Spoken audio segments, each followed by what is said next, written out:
watching on C-SPAN or listening to this program on the global Internet Computer Network. Before introducing our head table, I'd like to remind members of upcoming speakers. On Thursday, tomorrow, Carol Browner, Administrator of the Environmental Protection Agency, will talk about the Clinton administration's environmental record on the 25th anniversary of Earth Day.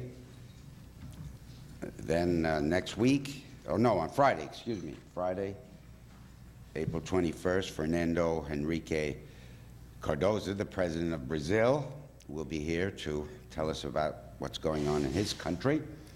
And on Tuesday, April 25th, former presidential candidate Ross Perot will address our audience.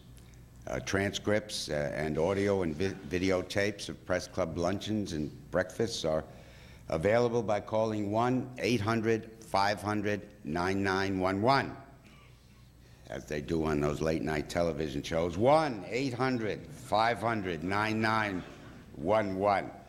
If you have any questions for our speaker, please write them on the cards at your table, pass them up to me, and I will ask as many as time permits, and we really encourage you to ask questions. I'd now like to introduce our head table guests and ask them to stand briefly when their names are called.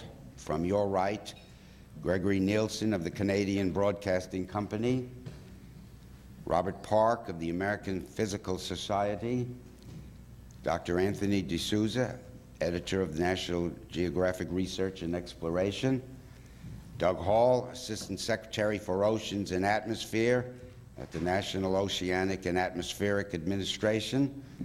Skipping over our speaker, Mark Johnson, Media General News Service and Chairman of the National Press Club Speakers Committee, Diana Josephson, Deputy Undersecretary for Oceans and Atmosphere, National Oceanic and Atmospheric Administration, Susan Spaulding of the Daily Oklahoman and member of the Press Club Speakers Committee who arranged today's luncheon, thank you, and Wes Pippert, oh yes, of the Missouri School of Journalism, sorry.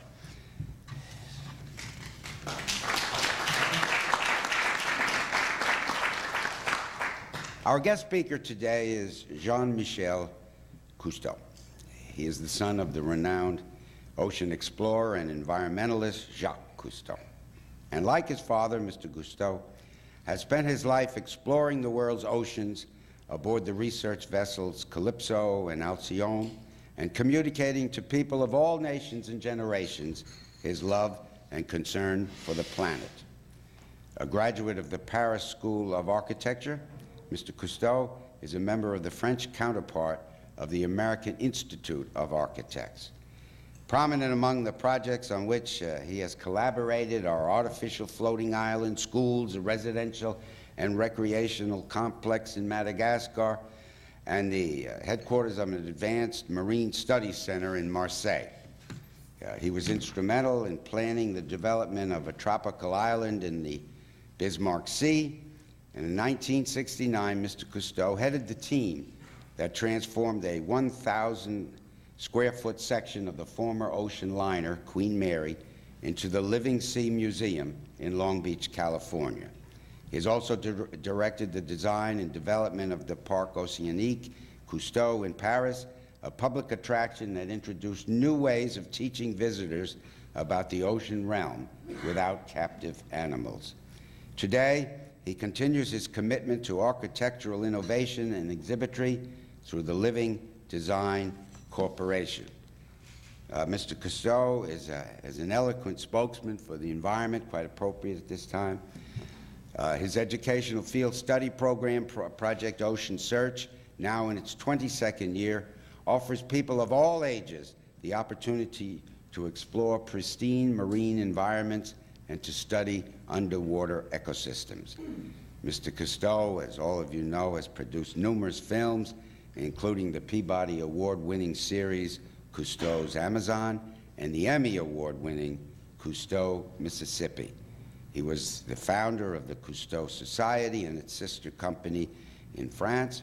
In 1992, he created Jean-Michel Cousteau Productions to expand the range and depth of educational film program through exploration, adventure cartoons for children, and environmentally oriented children's programs. Ladies and gentlemen, with the approach of Earth Day, it's our pleasure to receive Jean-Michel Cousteau.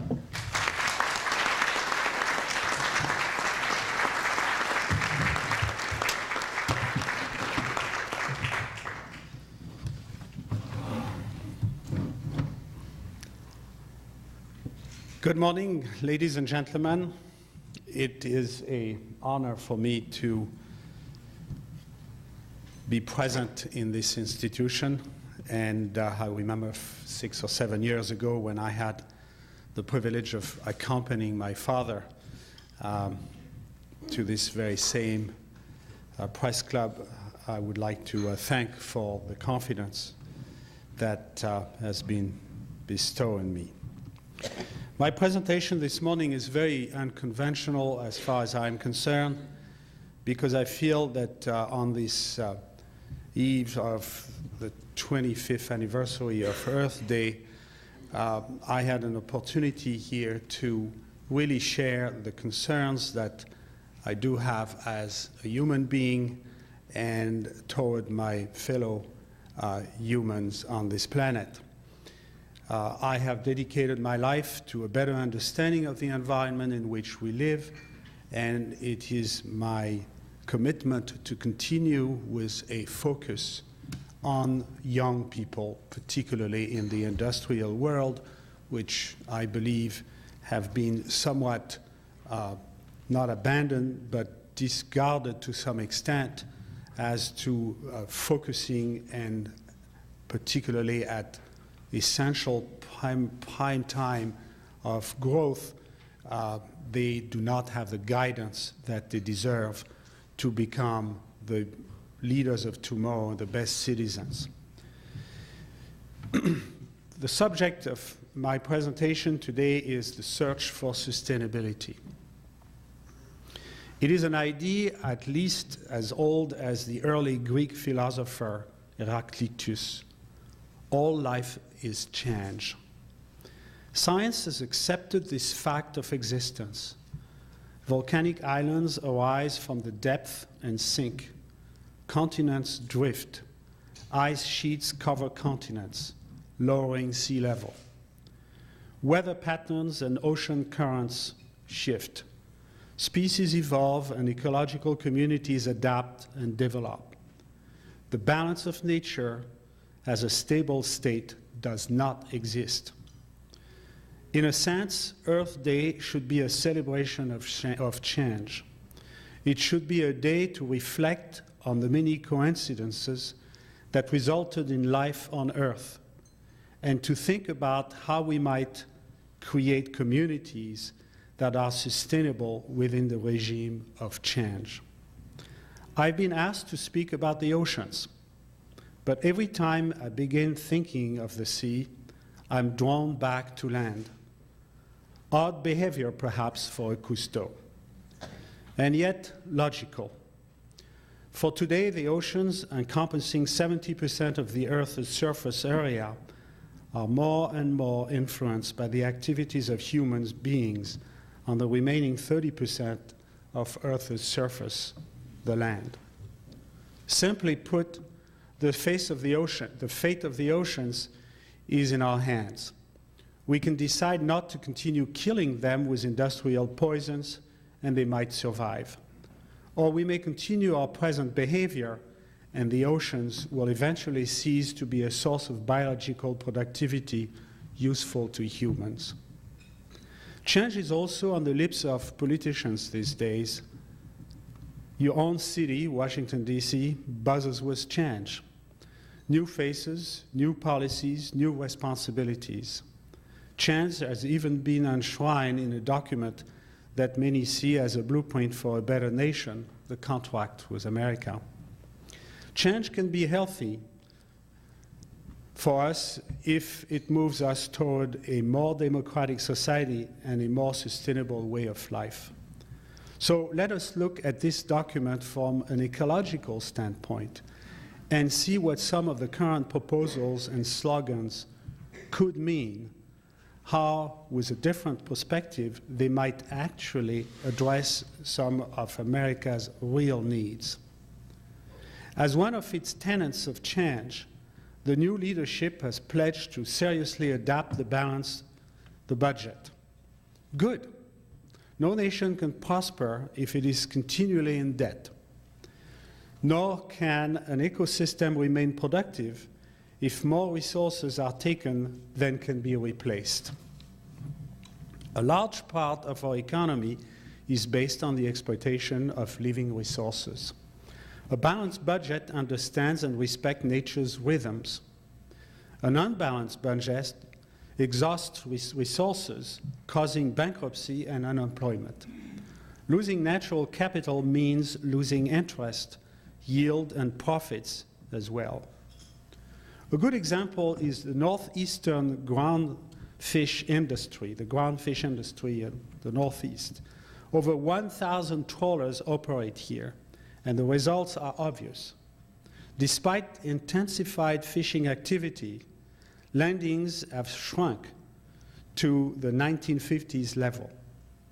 According to NOAA, after 30 years of virtually unregulated exploitation, haddock and cod have been fished to the point of commercial extinction. Scientists estimate it will take 10 years of absolute no fishing for these species to recover. Now, the governor of Massachusetts has appealed to the president for natural disaster relief. What is natural or unexpected about this man-made catastrophe? Nothing. It was pre-programmed by people who ignored the natural budget. In balancing our budget, let us understand the environmental ramifications of what we are doing. There are many practical, proven methods for cutting the budget and lowering our operating costs. Let us start by adopting a new measure for economic success. It is by now clear that gross national product is inadequate as a measure of well-being. When I was in Valdez, Alaska, to make a film about the Exxon Valdez oil spill, I was shocked to learn that although an entire ecosystem had been damaged and a formidable fishing industry crippled, the event had actually boosted the GNP because it had created so many cleanup jobs. Obviously, such a measurement does not really reward sustainable solutions to human needs. It actually encourages us to trash the planet, leaving our children with a bill which they will be hard-pressed to pay. So we need to attack values and incentive to those goods and services that will ease our own impact and assist future generations. That is a balanced budget not only for this Congress's term in office, but for the duration of humanity's term on Earth. The American Dream Restoration Act claims that to assist the family. It's about time we took a good look at what is happening on this area of life. The family structure is indeed unparalleled. Wages have not kept pace with the cost of living, and working people have 15% less recreation time than they did 20 years ago. Prosperity in the minds of some depends on pillaging our natural capital. One congressman claims that he will not spare a species if it means the loss of a single job. He misses the point. The American dream was built on the exploitation of natural resources. That's what made America rich. But the days of the gold rush are over.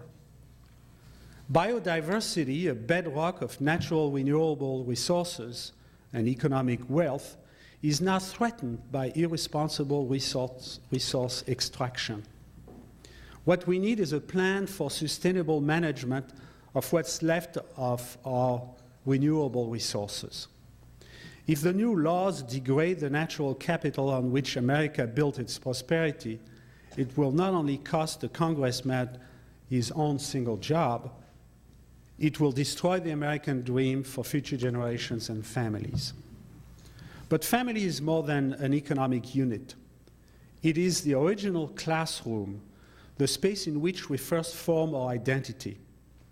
Family structure becomes community structure, the mortar of society. And conversely, destroy the community and you destroy the sense of responsibility that family provides. We are all familiar with the following scenario. The environmental and social costs of doing business à la Exxon Valdez are largely passed on to the local communities. The GNP rises, but the apparent well-being of some people is accompanied by unemployment, alcoholism, broken homes for many others. The service industry moves in, creating a few new jobs, while the big profits flow out to corporate headquarters somewhere else. To induce other businesses to move in, the community lowers its taxes and environmental standards ever further. This creates a new round of social and environmental costs for the local people and their descendants. Whether I have traveled in recent years, Thailand, Mexico, the US, the same process is underway. The global cash economy is trashing communities and turning self-sustaining rural people into urban refugees who sell their labor for a meager daily wage. Well, maybe not everywhere.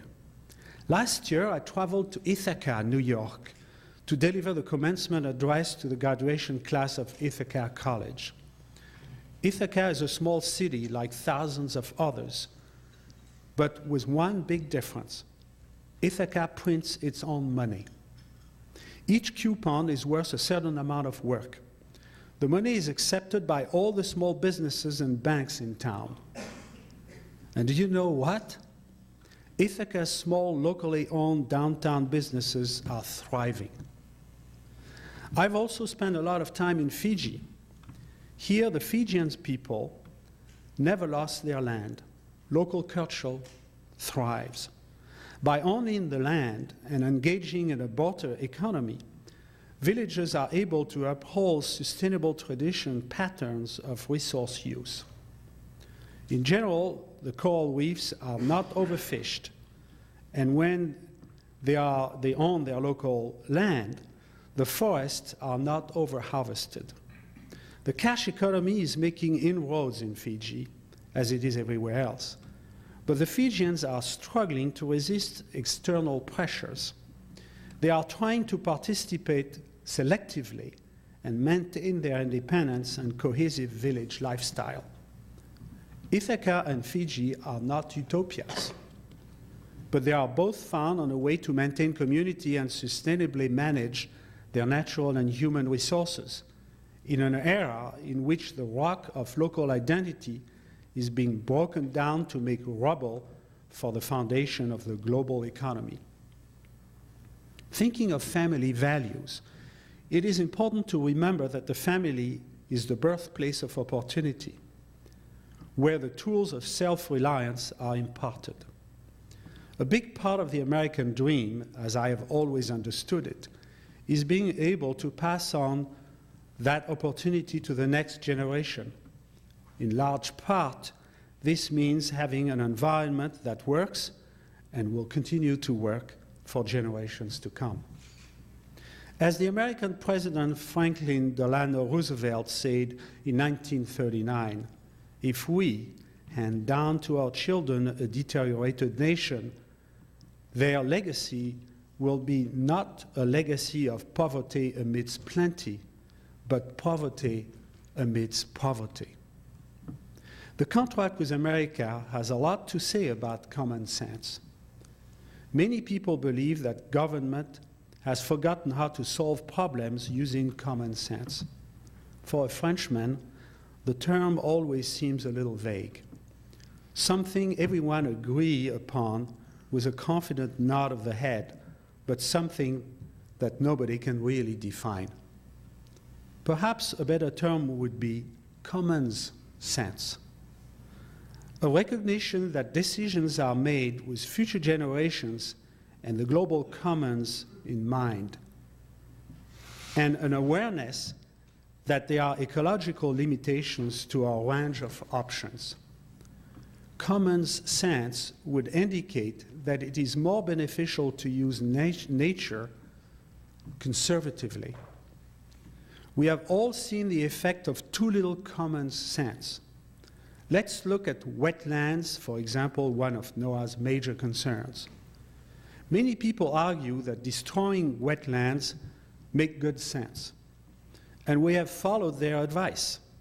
We've cleared, dredged, filled, and dumped to our heart's content. Some of us have become very rich, but the future and the commons have been disregarded. The US has lost half of its wetlands in the last 200 years. That's 60 acres per hour since the 1780s.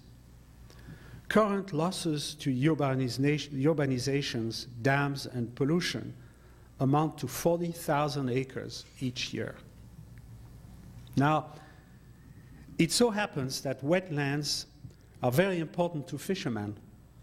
75% of all commercially valuable fish depend on wetlands in some way, mostly as spawning and nursery habitat. In the southeast, it's 98%. In fact, according to NOAA, estuaries produce more food per acre than the best Midwestern farmland. But the good sense people have a better idea: coastal development.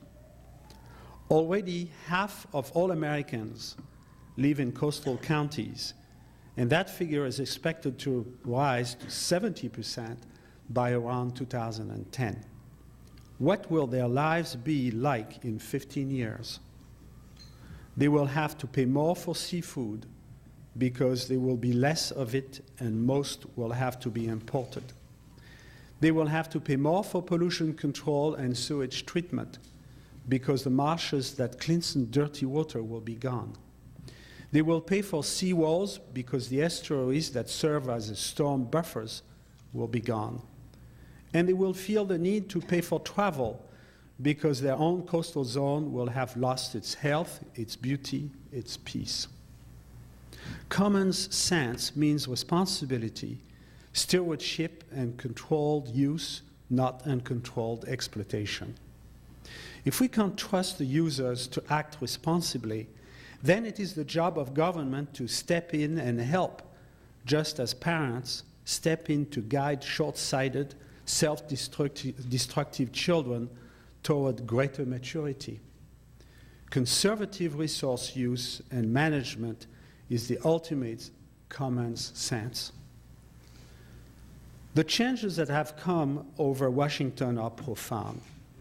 The new congressional leaders aspire to, in their own words, restore trust between the people and their elected representatives. Surely that's a step in the right direction.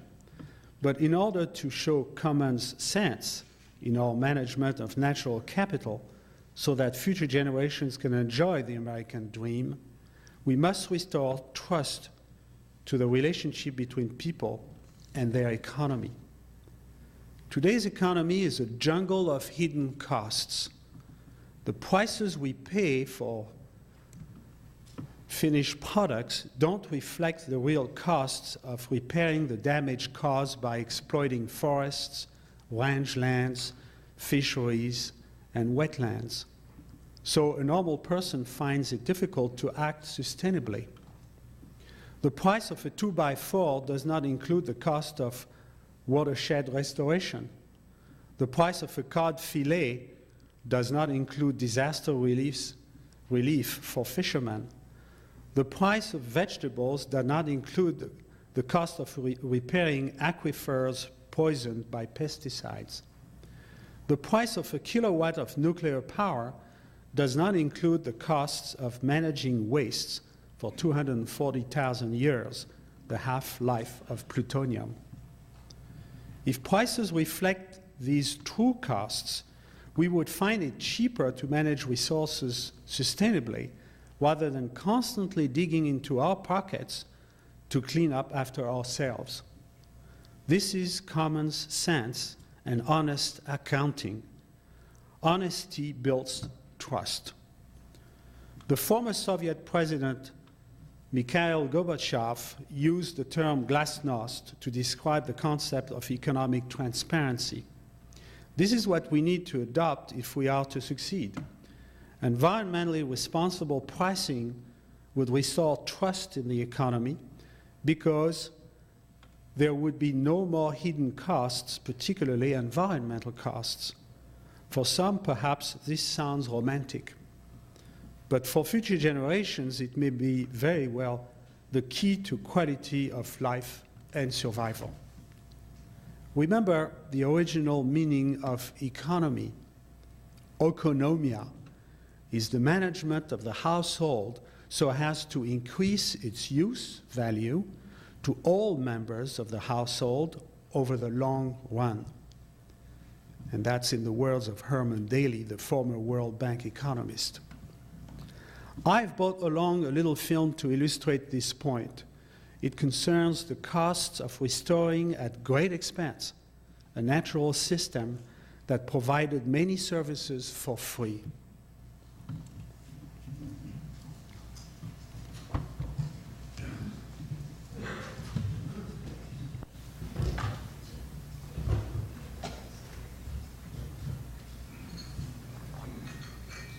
The island republic of Nauru in the Central Pacific.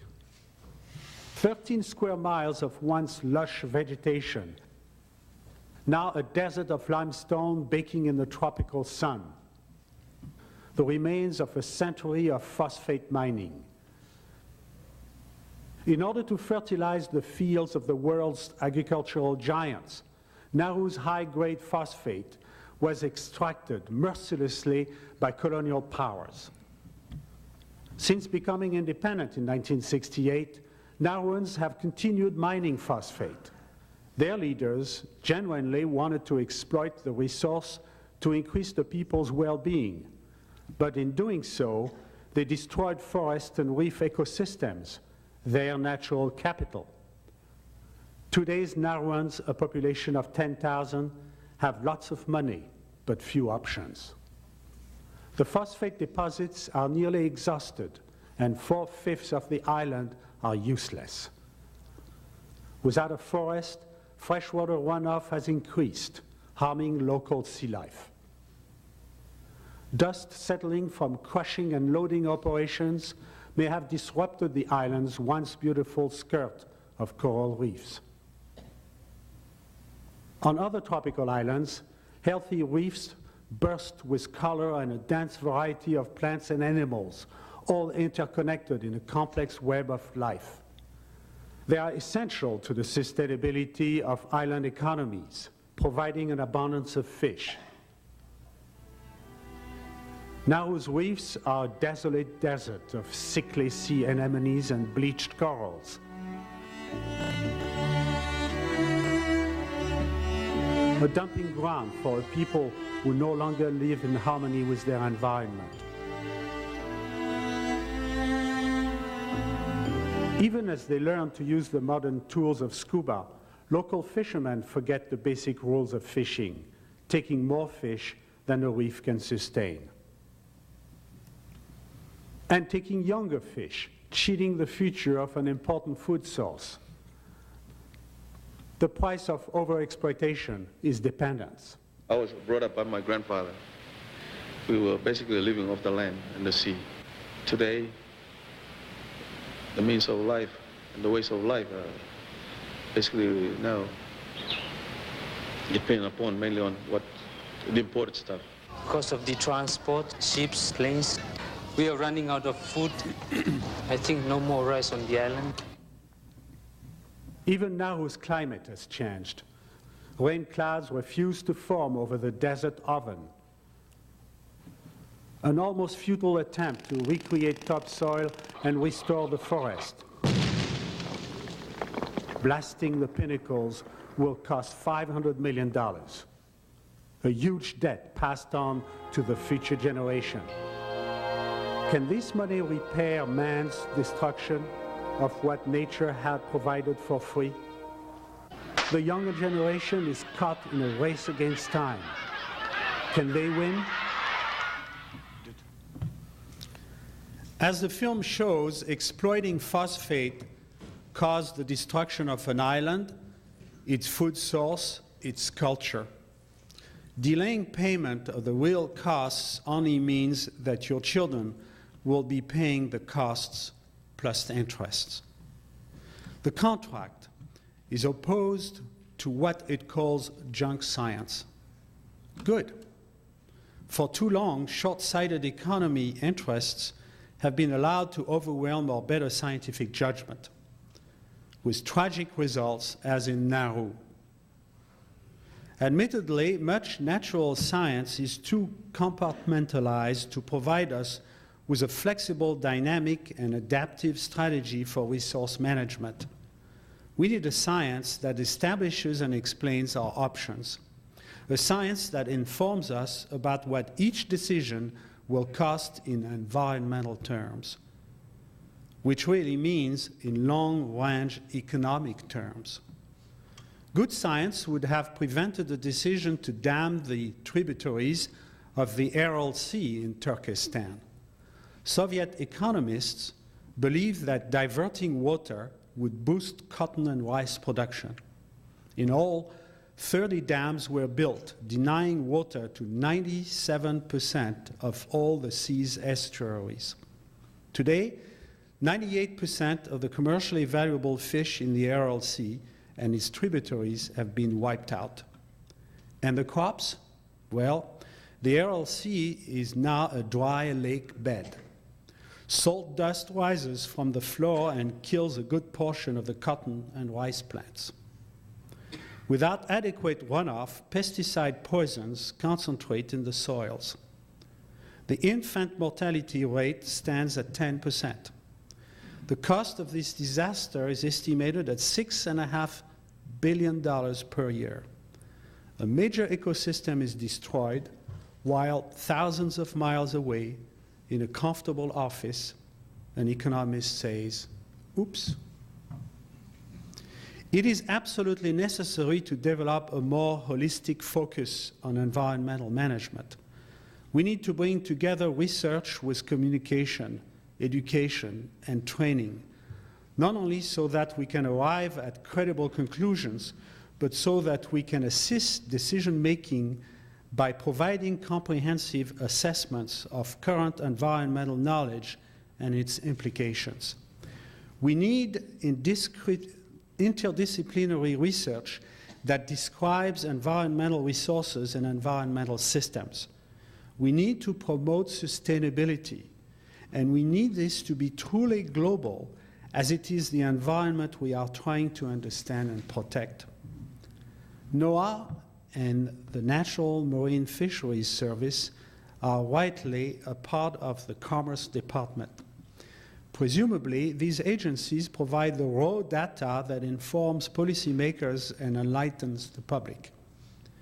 The Marine Sanctuary Program, the Coastal Zone Enhancements Program, the National Estuarine Research Reserves, these are all investments in sustainable resource management that will assure the long-term prosperity of the nation. What we are talking about, ultimately, is security and survival. Our best defense, our weapons, may save the political structures we have erected, but they cannot really provide environmental security. A young country, like a child, wants everything. At some point, we grow up and accept the fact that we can't have it all, that we must establish responsible priorities. The great Republican President Dwight Eisenhower understood this.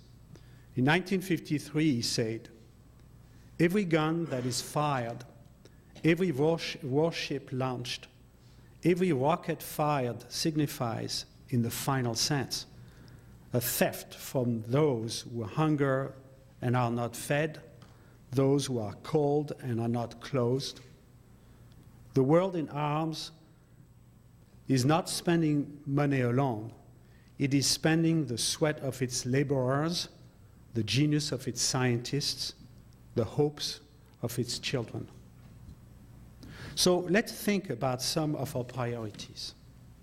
The $1 billion spent operating 400 tanks could pay for prenatal care for over 1 million mothers. The $1 billion spent on 2 submarines could send 500,000 low-income students to college.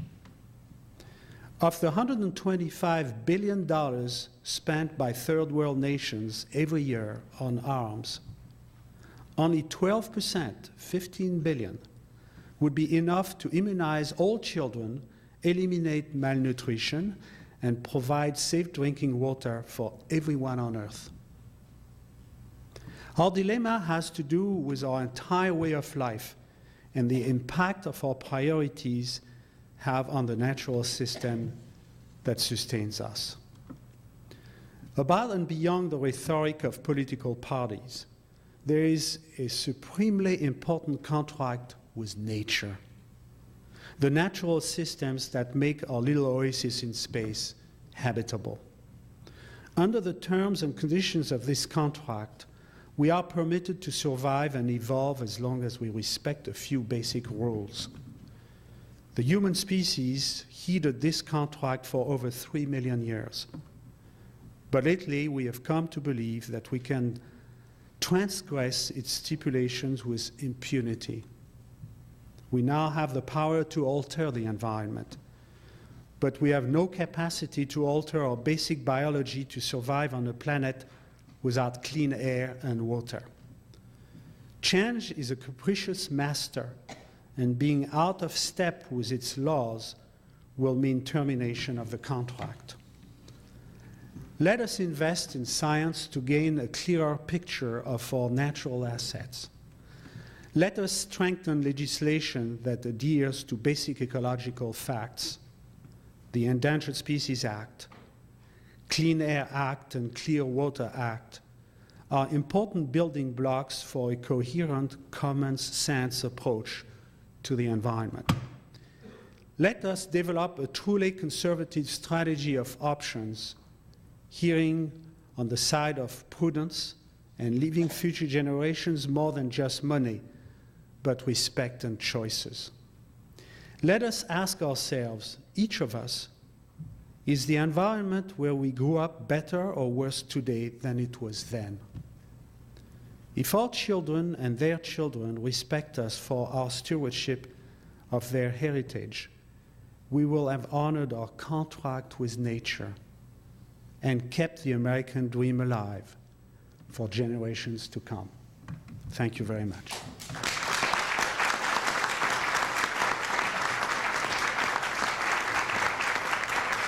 Thank you.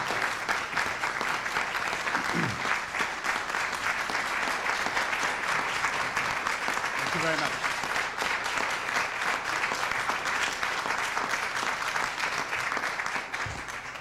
Thank you. Now we go to the questions, several on the same theme. With the 25th anniversary of Earth Day approaching, are young people as interested in the environment than they were 25 years ago? The answer is yes, absolutely. 25 years ago, environmental issues were not even words used in a common sense. They were new words which were brought about just like pollution was, ecology was, environment was. I think that our leaders have made a formidable job of conveying some of those concerns, and I would say that teachers in the school system, as poorly equipped as they may be, have done a formidable job of making sensitive the young people of this country to the point where today it is inconceivable to not deal with some of those issues within the household or, in many instances, as the political system goes underway. I've heard in the last several elections a great percentage of the speeches were made by candidates were dealing with environmental issues. So I think it's here to stay, it's here to last. It's no longer what it may have appeared in the 70s, which was kind of a fashion, and I have to say, and I was part of it, the environmental movement had no plan, had no directions. Today we do. We have plans, we have directions, and I think we have gone from being looked upon as people who were coming to destroy the system and were in opposition to the establishment, to having a dialogue with the people in charge, the people who are making the decisions. And I've seen very, very major changes. And what's very exciting when it comes to young people is that perhaps more than ever, they go home after they've gone to school or they've watched certain good television programs. Unfortunately, there are many bad ones out there. And they tell their parents. They're teaching their parents on how to take care of their household, of their environment. And because we have grown in a different environment, we do not have the same reflexes that young people have. And I see children today forcing their parents to have a recycling program, asking their parents to get out of the house if they smoke, and all kinds of decisions of that nature which would have been totally inconceivable 25 years ago. So yes, things have progressed in the right direction, and children are a lot in there for that purpose. And we thank them very much. Thank you. Now, as you're aware, in this country, there's a movement on Capitol Hill to cut funding for public broadcasting. Would that affect your work producing documentary and educational programs? Unfortunately, the PBS, or public broadcasting, is a very visible target. I've had conversations yesterday with some of the leaders of the public broadcasting system. I don't believe that it's a real issue in the sense that the money involved is really a minute piece of a drop in the bucket. And if that was the way to resolve our economic problems, I don't think we would hesitate a second. But it's not going to come from the cutting of public broadcasting. Furthermore, I think the public at large is supporting what the quality of programming that has been presented by public broadcasting. If the objective is to cut the meager resources of a television system that has brought about quality programming and encourage others to produce more of the bad programs which prevail on our television channels today, which are so degrading to, particularly to today's youth, so much so that they are so much bombarded by programs on crimes, violence, and ugliness, that, and they are lacking the guidance that PBS offers, that they are confused and do not make a difference between fiction and reality, to the point that today we see juvenile crime going on the rise, probably because why not me? These guys have guns on the screen. I can have a gun too.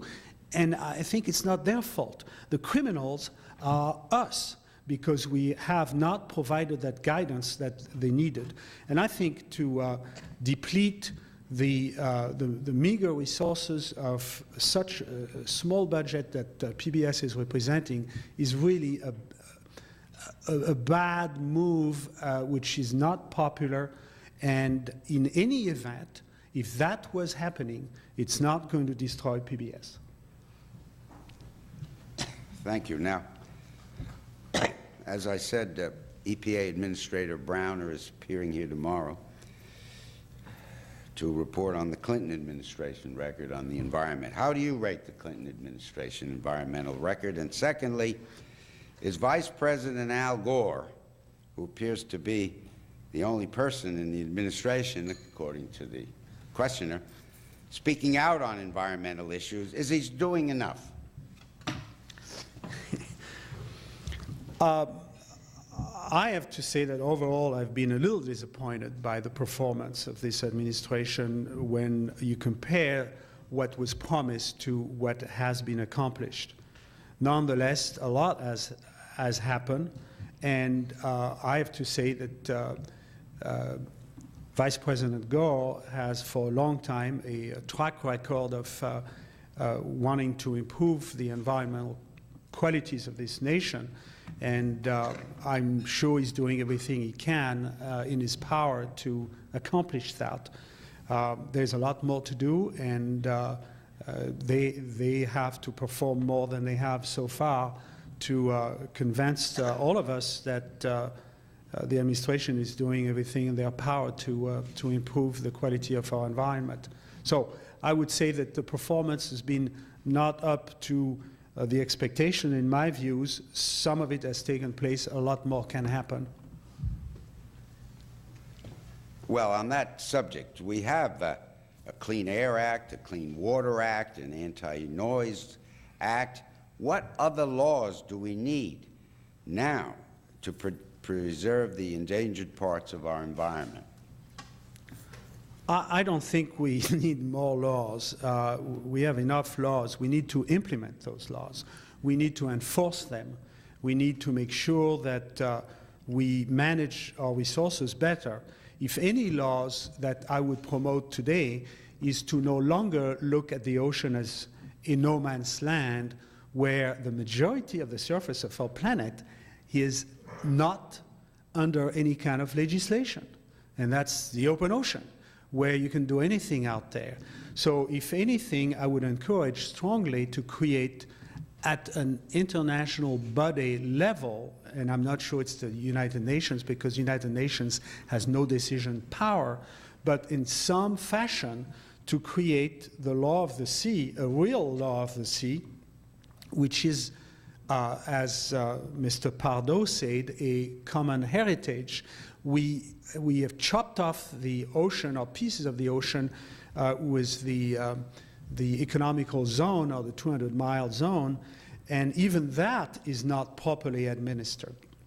In other words, we're dealing with a very abstract subject there where the resources which are today in, let's call it U.S. waters, may be in Mexican waters or Canadian waters tomorrow, because fish move, and these resources are not properly managed, so they are on the verge of extinction for many of the species.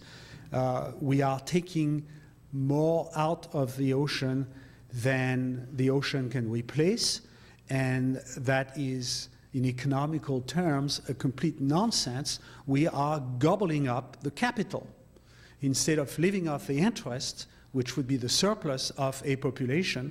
We are in the process of depleting those vital resources. And that's where I would put new legislations at the international level. In order, it would preserve jobs to start with, but it would preserve those resources for future generations. Today, and I'm saying this from first-hand experience, I grew up along the Mediterranean coast on the French Riviera, and what I used to see when I was a child, when I was diving there with my family, when I was going out with fishermen, I cannot see today. I cannot take you there and show you what I used to see when I was 15 or 20 years old. It's gone. And when it comes to very personal issues now, when I want to take my own children and I want to show them what I used to see, it's not there. So the frustration that arises from that gives me a lot of strength to want to stop this downgrading quality of life in the ocean, and make sure that we protect and preserve what's left and manage it properly, not to starve people to death, on the contrary, to support more people than we have so far. And so laws, yes, as far as the ocean is concerned, globally, in order to no longer treat the ocean as a no man's land, but as a place that we depend upon, no longer as a universal sewer, but a place that nourishes us and needs a great deal of management and recognition and support. Is there a nation in Europe or elsewhere that you can point to as a model for the United States to follow in environmental matters? No. There is not a nation I'd like to point as a model. I've elected to live in your country for the last 27 years for a very good purpose. And I will call it the nation of the extremes, the bad and the good. And I think if anybody or any nation has showed ways to change things around, has the power of doing this and the resources of doing this, the United States does. Now, there are other countries who are doing a lot of efforts and successfully, but I don't think there's a model out there. I think as a people of this planet, we need to continue to understand, do more concrete research and better understand our environment in order to better manage it. And I think the US is probably as well, if not much better equipped than any other countries in the world.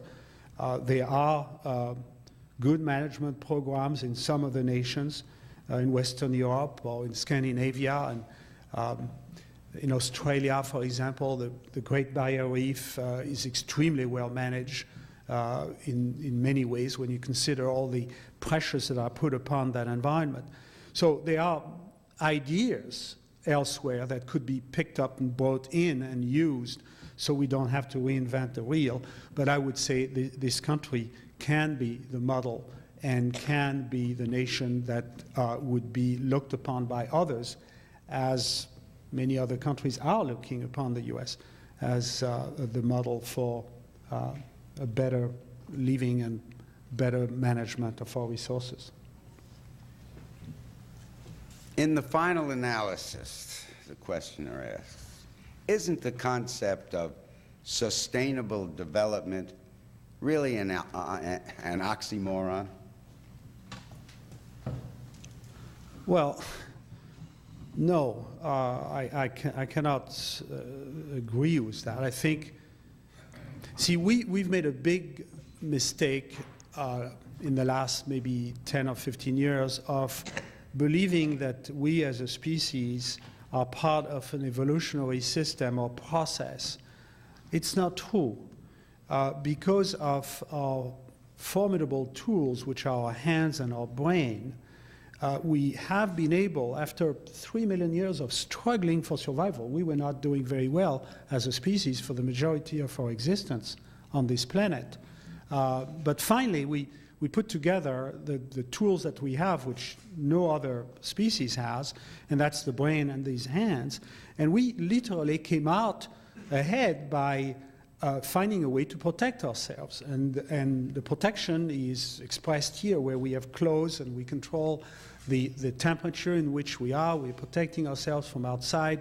We can go faster places and so on, to the point where we have literally removed ourselves from being an intricate part of the environment. We are no longer, and I know I may shock some of you, we are no longer a part of the environment. But the paradox comes from the fact that we depend upon it for the quality of our lives, whether it's the fundamental necessities, which is the quality of air and the quality of water. If you don't have either one of those, you're gone, you don't exist. And then from the quality of our life, which are more abstract values, such as enjoying the pretty flowers on the table, or the butterflies, or the birds and the fish. Without them, life becomes a little boring, or very boring. So I think that if we consider that we have removed ourselves from the natural processes of nature, we cannot call ourselves part of evolution.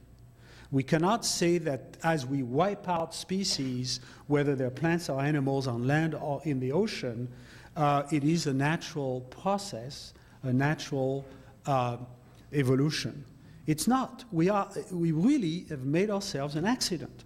And we should take advantage of that to make our lives better than it is, rather than letting everything go down the drain. So I would say that we as a people, we have a responsibility toward ourselves. The butterflies and the birds and the flowers don't care.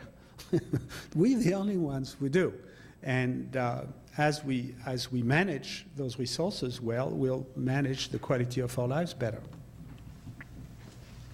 Is the American obsession with lawsuits spreading to the seas with courtroom fights over recovery rights and other nautical litigation? Well, yes. There are too many lawsuits. I remember a great human being who passed away, unfortunately, a couple of years ago, the inventor of the flashlight and the side-scan sonars, Dr. Harold Edgerton from the MIT. I had the privilege of growing up with him in many times of my life. And he told me shortly before he passed away, he said, you know, Jean-Michel, all my life I lived with 4 principles, and let me pass them on to you, and I've adopted them since. He said, work as hard as you can. Tell everybody everything you know. And that's the answer to your question, the third one. Make all your deals with a handshake. And the fourth one was have fun. And I'm doing all of this. I think the legal system is taking an overproportion. I have lawyers, everybody has lawyers, even some of them are my friends. But look at what's happening in California right now. I mean, this is totally absurd. The amount of resources which are wasted into this gobbledygook out there. Who cares? I mean, it's a little incident which, I'll tell you, in the history of this country, will disappear in the garbage can very quickly. So, yes, there are too much legal disputes which could be resolved very simply by see, we started having lawyers when we stopped fighting, physically, fist fighting. We sent somebody else to do it. Well, they are as chicken as we are. So instead of doing this, I think we should go and resolve the problems ourselves head on. At least I always try to do that myself. It costs a lot less money at the end of the month. Thank you. Now, before we get to the famous final question, I have a couple of gifts for you. First, a certificate of appreciation for being with us today. Coffee mug, National Press Club coffee mug for those long days and nights on the seas. Well, thank you very much. I really appreciate your hospitality and the privilege and the honor of being a member of your club. I understand that my picture is going to be on the wall for the next 2 years. Please, if you feel that I can be of help and assistance, invite me before it falls off. And otherwise, in any instance, believe me, I'm here to support, to help in every possible way that I can.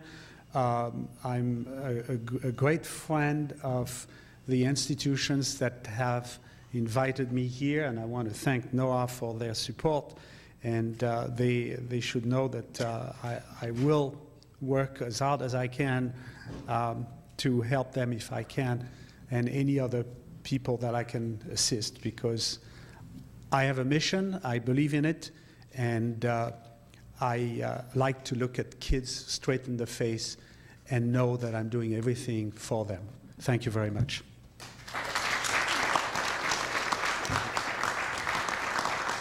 Now I have a final question, sir, for you. And then, but after the answer, please stay seated for a minute. I have a few announcements to make. The final question.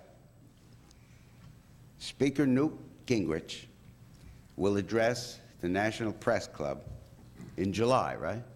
July. Would you please give me now one question to ask him when he comes?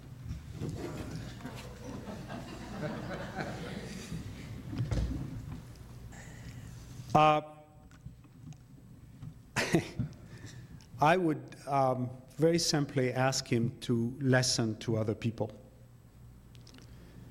I think we have a lot to share.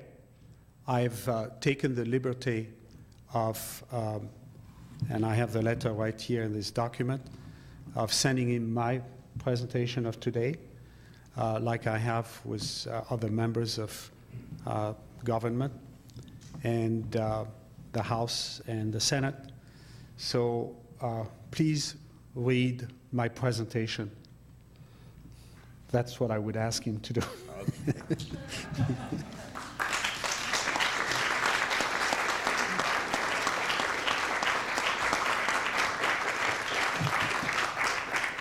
Now, as you know, we have some workshops out there that will follow our breakfast this morning.